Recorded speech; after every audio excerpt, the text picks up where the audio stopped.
Hi there, welcome back to Lanai. And since the last time we were here, I've gotten the lights restrung. We've run the propane heater, it works, and so this is a nice little space to extend our outdoor living into the deepest part of the fall. Well, our topic is actually identifying and comparing and contrasting government systems. So far we've talked about participation and location of power and the criterion relationship between the executive and legislative branches. And if we take the United States as our example, we know that when we look at participation, we're asking the question, can the people participate? And in the United States, there's elections. People elect people who then exercise the powers of government on their behalf. So it's a democracy, and because the people aren't directly exercising the powers of government, it's a representational democracy or a republic. We also know that in the United States, when we look at location of power and we ask the question, how many levels of government are there? There's more than one. There's the national level and then there's the state level. And so there's two. But the national level has sovereignty. They have more power. If there's a contradiction between state and national law, it's the national law that's supreme. There's not a flow of power. There's certain powers at the state level, certain things the national government can do. Okay, so it's a federal system. We also know that the people directly elect the executive, and we're going to have an executive election coming up here in November, so it's a presidential system. So we can identify the United States as what we call a presidential federal republic. Great. Now the key question, the fourth criterion, is vitally important because it explains to us how we can go from democracies with the power in the hands of the people to autocracies where the power is in the hands of a single person. So that criterion is authority. We understand authority to be having the powers of government. Now, some textbooks, some teachers will combine these two terms. They'll tell you that authority is having a right to that power. But we want to separate that out because it helps answer the question, how governments change over time. All right, so for our purposes, authority is merely having the powers of government. So your worst person in the world, if they have the powers of government, they have authority, the power to make, enforce, and interpret laws, right? The other term that we want to know is called legitimacy. And legitimacy is the belief that those who have the power have a right to it. And that is a key question because sometimes those people that have authority don't have legitimacy. The people don't believe they have a right to it. But that one person who has all the power, they're able to maintain that through the use of force. Okay? Now, how they got into that position of power, that question's answered by asking why. Why do those who have power have it? And that's the key question when we're looking at the criterion authority. We're asking why. Why do those in power have it? And there's three types of authority. There's traditional, there's rational legal, and there's charismatic. So let's do some quick definitions here. Those with traditional authority have that authority based on history, based on tradition, based on bloodline, based on myth, even based on religious texts and tradition. So when we look at monarchies and we talk about king and queens, they have traditional authority. That authority has been passed down through their bloodline. Okay? Also, when we look at theocracies, there's going to be some traditional authority in there because those with power often have it based on religious texts and tradition. Okay? The other type of authority, the type of authority we see in the United States, is called rational legal authority. Okay? So we're talking about the president, and we'll try to make this visual for you in a minute here. It makes sense, it's rational that the president has power because we elected him. We voted for that person. We gave them power. It's also legal, that's the second part of the term, rational legal, because in our plan of government, in the Constitution, it's a legal document, it says what he can and cannot do, what specific powers the president has. He can't do everything that he wants to, right? Some of that power has been given to Congress, some of that power has been given to the Supreme Court. So it's rational legal authority. Now, the third type of authority is what helps us understand why government systems can go from dictatorships to democracies, but also from democracies to dictatorships. And that's charismatic authority. And that's based on charisma. You might have heard that term before. So charismatic authority is when a person's able to use their personal qualities to persuade people to give them power. Okay? And often it's combined, these types of authorities. So even in systems where power and authority is based on rational legal measures, they often attain that position by exercising charisma. So we'll try to make these visual for you in a minute. All right, we'll get back.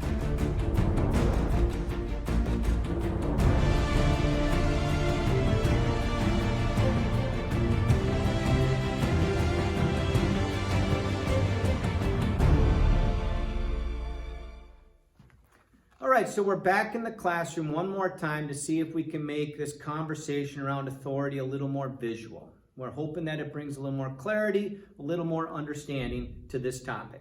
All right, so first I have a government system diagram here, and let's start with our first criterion, participation, and ask that key question, can the people participate?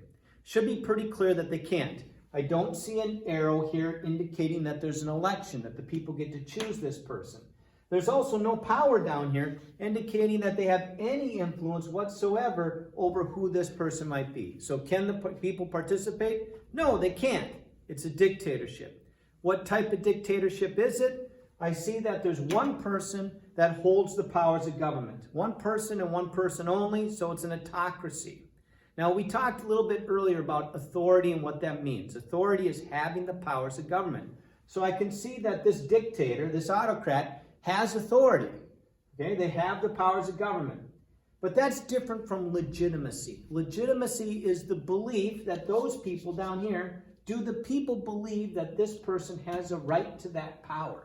And I can't answer that question without asking why. Why does this person have the power? When it's just like this, I'm going to assume that they don't. That the people do not believe that this one single individual has a right to this power. That this person probably is able to maintain that power through the use of force.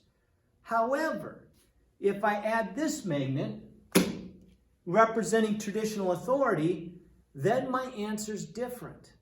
I'm like, why does this person have power?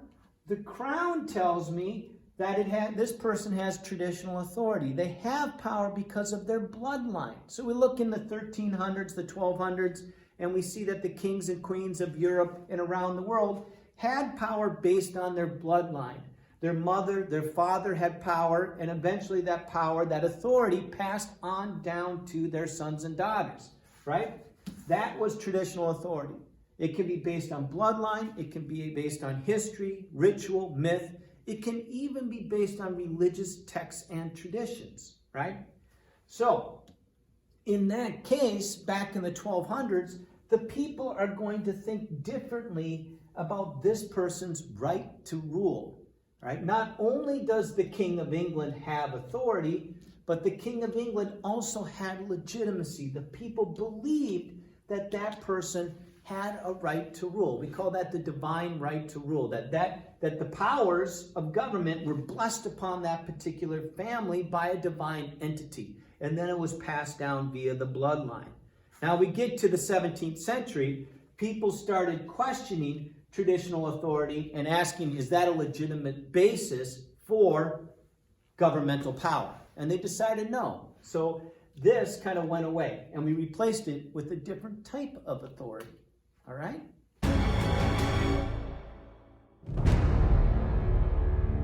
All right, so let's see if we can take the second type of authority, rational legal authority, and make that visual as well. So here we have a different government system diagram. Again, if we were looking at participation, we would say, ask the question, can the people participate? And we see, yes, they can. They elect someone who then makes the laws, enforces the laws, interprets the laws on their behalf. If this was the United States, we would see, yeah, the people elect the president, right? Now we ask the question, why? Why does the president have power? Okay, and we know that it's rational. It makes sense that the president has power because he won the election. It's also legal for the president to take certain actions because they were given to him in a legal document. We also know when the president does something illegal. The president gets to enforce the law, does not get to make the law. That's Congress. So we do have a magnet to help us visualize rational legal authority as well. We have this puppy right here, and if you can't really understand what it is, it's supposed to be the Constitution, we the people of the United States. And we slap that up next to this person right here because it reminds us that the president has rational legal authority. Makes sense? Won an election. Certain things that he can and cannot do because they're written in this document, what he can and cannot do. All right, now the third type of authority, charismatic, is a little bit of a game changer. All right, so our third type of authority is called charismatic authority. And someone with this type of authority is able to use their personal qualities to persuade you to give them power. So it's more about their personality. They got such a strong personality, they can convince you to give them power they might not otherwise be eligible for. Now, here's the thing about charismatic power or charismatic authority and why it can be kind of dangerous. So if you think about the President of the United States, there's no way you can get to this position without a little bit of this. And this is our magnet for charismatic authority. It's supposed to be a mouth. Their ability to persuade you that their inspirational mission is the correct one. So if I'm running for office, I use my charismatic authority right here to persuade the people to vote for me. Okay? So I get to this position using charismatic authority. Once I'm up here, I shouldn't have to rely on this because I'm relying on rational legal authority.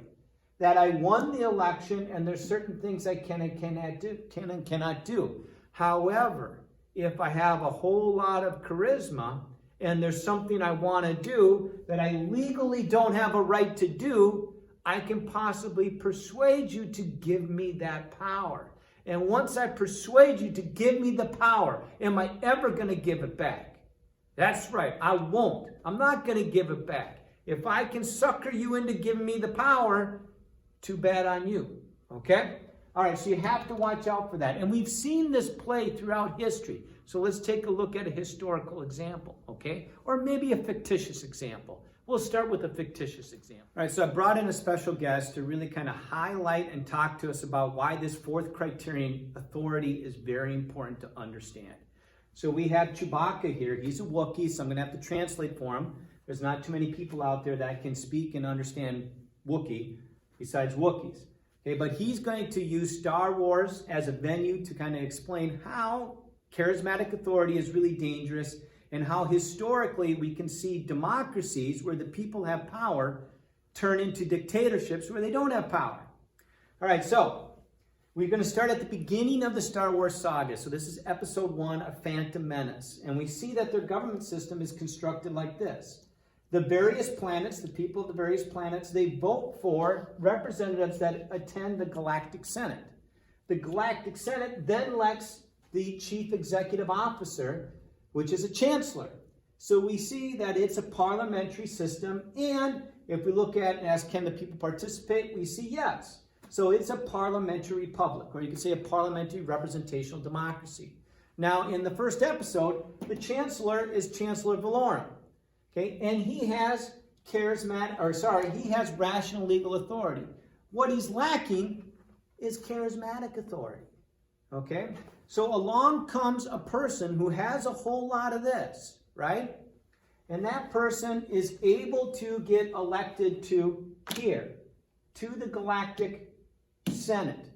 And then from there, there's a crisis that happens. There's a little rebellion, and people don't think that the current chancellor can handle the rebellion, so they exercise a vote of no confidence, and they remove Chancellor Valorum. And then using his charismatic authority, this person is able to get elected chancellor. So now you have a chancellor that not only has rational legal authority, it makes sense that he has power because he was elected here and then he was elected here. And there's certain things that he can and cannot do because there's this document. He also has this, and that's Chancellor Palpatine. Later on, in another video clip, we see that Chancellor Palpatine's able to exercise his charismatic authority to get the Galactic Senate to vote him additional powers. Powers he doesn't legally have a right to. So this power that had been here goes over here. The big power that he was missing was having a military. All of a sudden, Chancellor Palpatine has a clone army at his disposal. Okay? And he turns it, once he has that clone army, he's able to move, he's able to disband the Senate. So we get to episode 4, right? New Hope. This is where we see Luke Skywalker. It opens up with Darth Vader kind of capturing Princess Leia's ship. And there's the big breathing scene like that. And she's like, you can't do this. The Galactic Senate's going to get mad. And Darth Vader informs her that the Emperor Palpatine has just disbanded the Galactic Senate. And there's no power over here, so he just does it, right? So there's nothing there. And then what he's able to do is he's able to move, because of his charismatic authority, he's able to convince the people that this power should be up here. Okay? And then once the power's all up there, right, you take away these, and what system is it? Is it still a parliamentary republic? No. It is now an autocracy with one person with all the power. And he's able to take this and just say, we don't need it anymore. Okay? There's too many things happening. There's a rebellion. The Jedi have tried to assassinate me. I need to have more power to keep the people safe. He has the power. Is he ever going to give it back? Is he ever voluntarily going to leave? No. And that's what has happened throughout history. We have seen republics, when we have somebody with a whole lot of charismatic authority, they're able to use those personal qualities to persuade the people, to persuade other institutions, to give them power. And once they have that power, they don't necessarily return it. So the genius of our country is that historically, okay, our leaders, our great leaders, have voluntarily left our office and returned power to other people, other institutions. Authority. It's a question that you need to be asking. Why? Why do the leaders, why do the people with power have it? All right, thanks for listening, and we'll see you later, possibly in the next unit.